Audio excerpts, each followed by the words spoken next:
It started like any other quiet morning at the courthouse.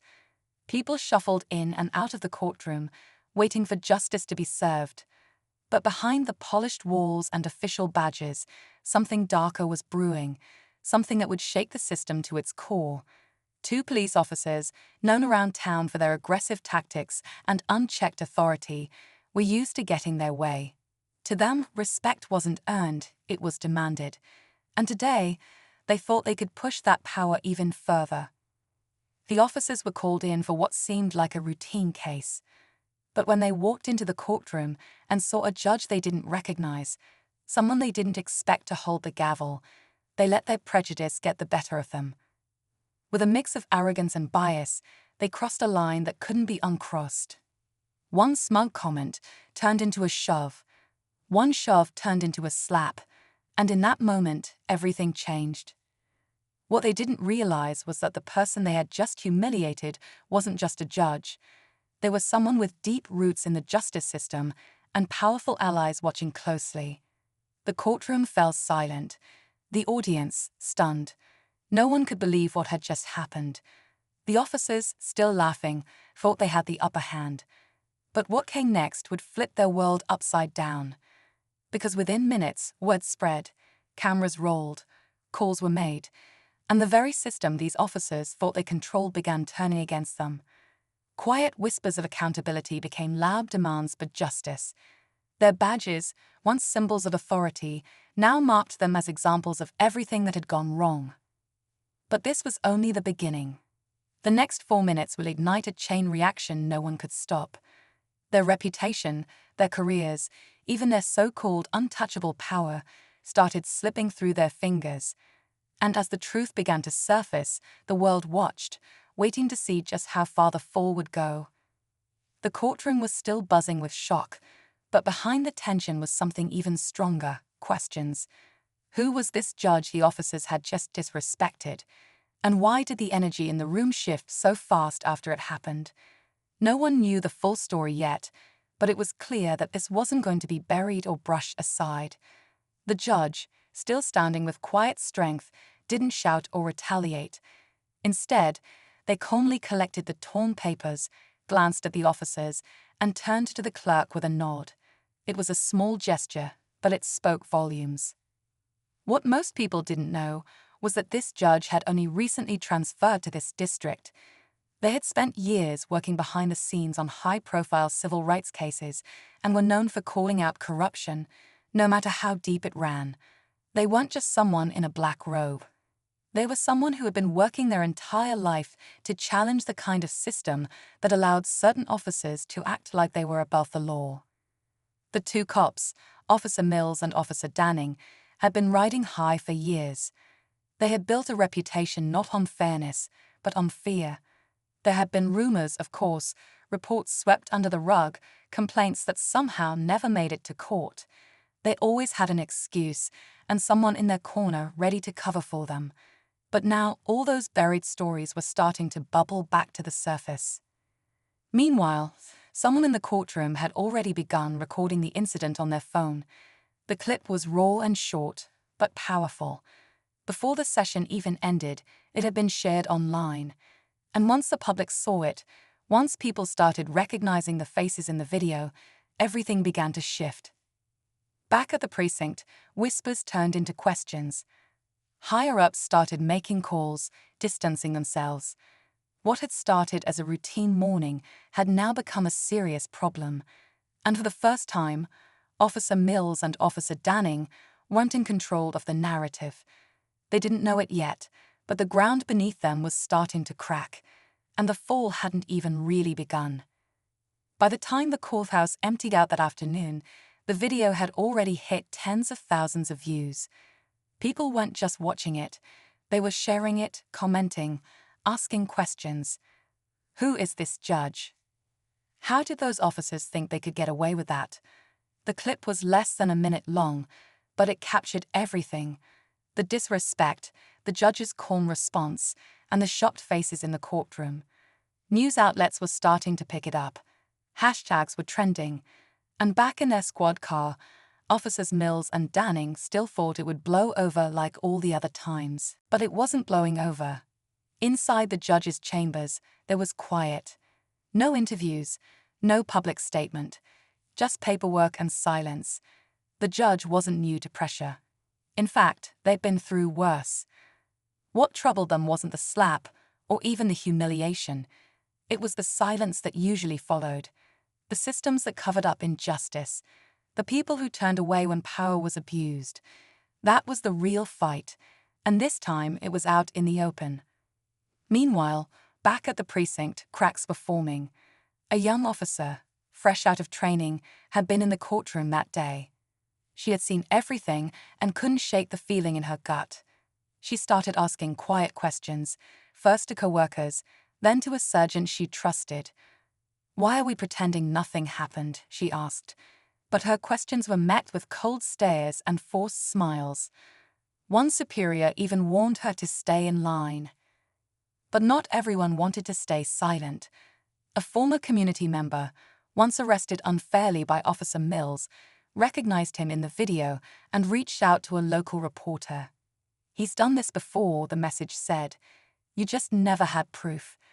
Suddenly, old files were being pulled. Complaints long ignored were being dusted off. Lawyers were getting phone calls. Civil rights organizations were paying attention.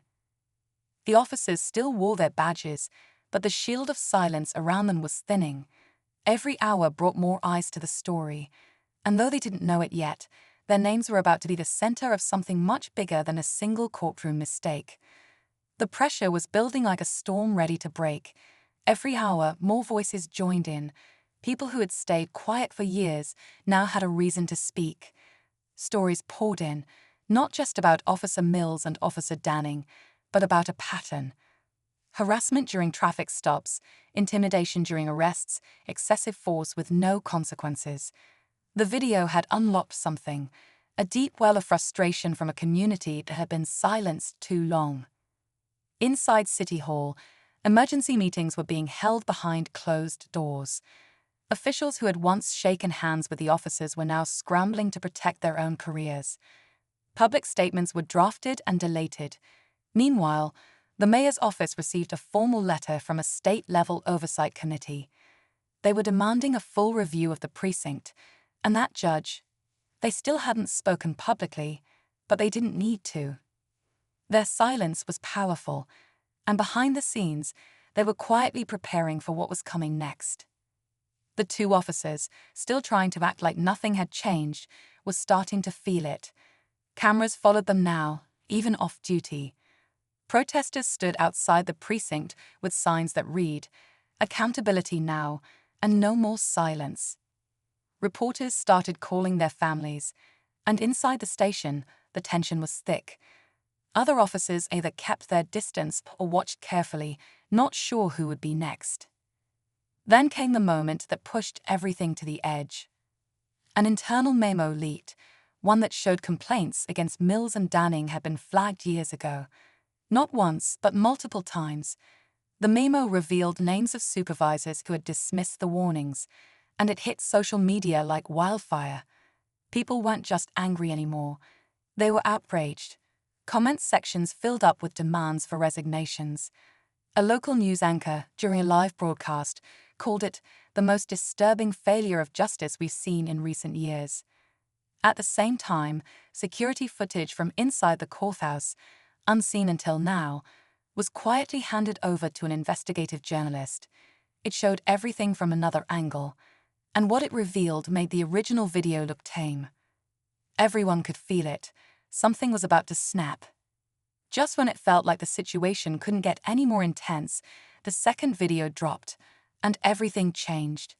The new footage, taken from a high-angle security camera in the corner of the courtroom, showed something the viral phone clip didn't. Right before the confrontation, one of the officers could be seen whispering to the other, pointing toward the judge with a smug grin. Then, a subtle but chilling detail caught everyone off guard. The officers didn't just lose their temper in the moment. They planned it. It wasn't random.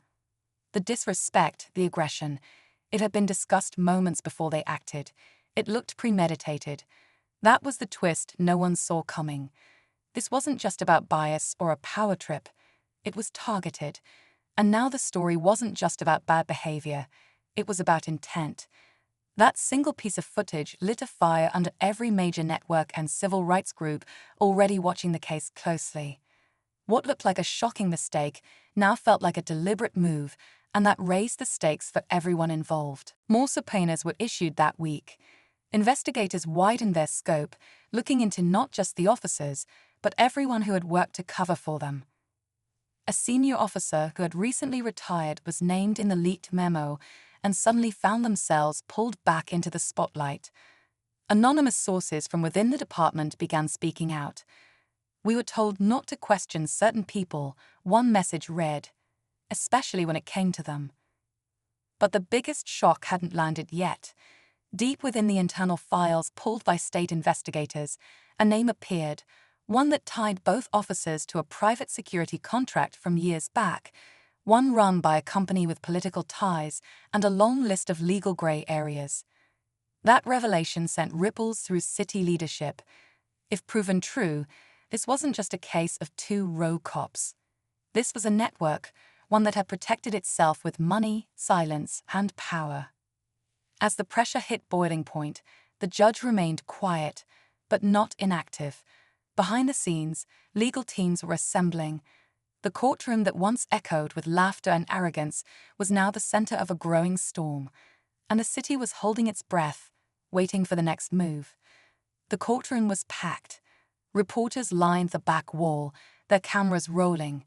Protesters gathered outside, holding signs, their chants echoing through the city streets. After weeks of mounting pressure, investigations, and public outrage, the case had reached its boiling point. Officer Mills and Officer Danning were finally called to answer, not just for what happened in that courtroom, but for everything that had come before it. The judge, now publicly identified as Judge Ellis Monroe, took their seat on the bench once more. Calm, collected, and powerful, Monroe didn't raise their voice. They didn't need to. Their presence alone silenced the room. The charges were read out loud, but it was the evidence that spoke louder: video footage, internal memos, and testimonies from former colleagues, community members, and even officers who had once feared speaking up. One by one, the lies unraveled. The private security contract, the buried complaints, the pattern of misconduct, it was all laid out for the public to see. By the end of the day, both officers had been suspended without pay, stripped of their badges, and were facing formal criminal charges. The department's leadership was forced to resign. A full federal review of the precinct was launched. And just when it seemed like the dust was starting to settle, the twist came. During a press conference outside the courthouse, Judge Monroe stepped forward, not to speak about justice, but to announce their resignation. Not out of defeat, but as a statement. The system is broken, they said, and it cannot be repaired from inside the walls that have protected injustice for too long. So I'm stepping out, not away. That same day, Monroe revealed plans to lead a new independent organization focused on legal reform and public accountability, backed by community leaders and former prosecutors. The message was clear. This wasn't just about two officers. It was about the culture that allowed them to thrive unchecked.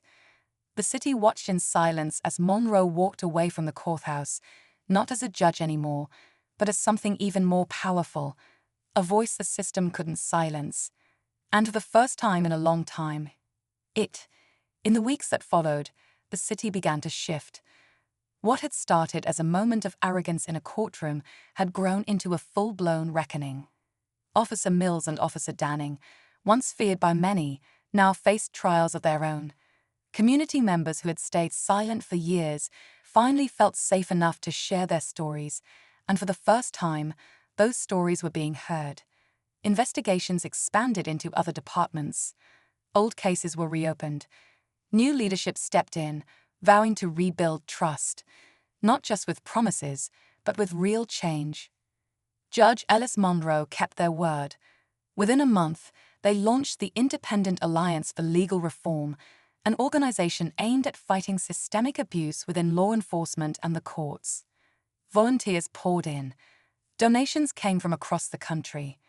What had once been a courtroom moment now became a national conversation. Monroe visited schools, spoke at community centers, and led town halls that gave ordinary people a chance to ask questions and demand answers. And that young officer, the one who asked questions when no one else would, she left the force. Not in defeat, but with purpose.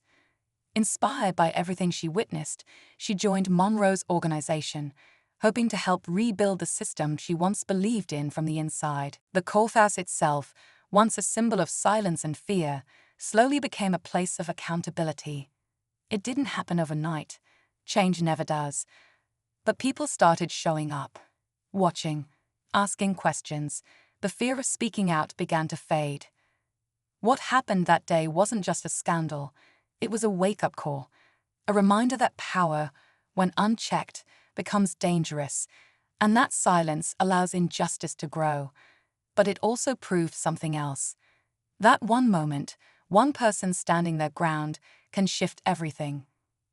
The story ended not with a gavel slam, but with something quieter. Hope. The hope that things can get better. That even in a broken system, people still have the power to rise, to speak, and to rebuild what was once lost. And sometimes, all it takes is one moment to remind us that justice doesn't start in a courtroom. It starts with courage.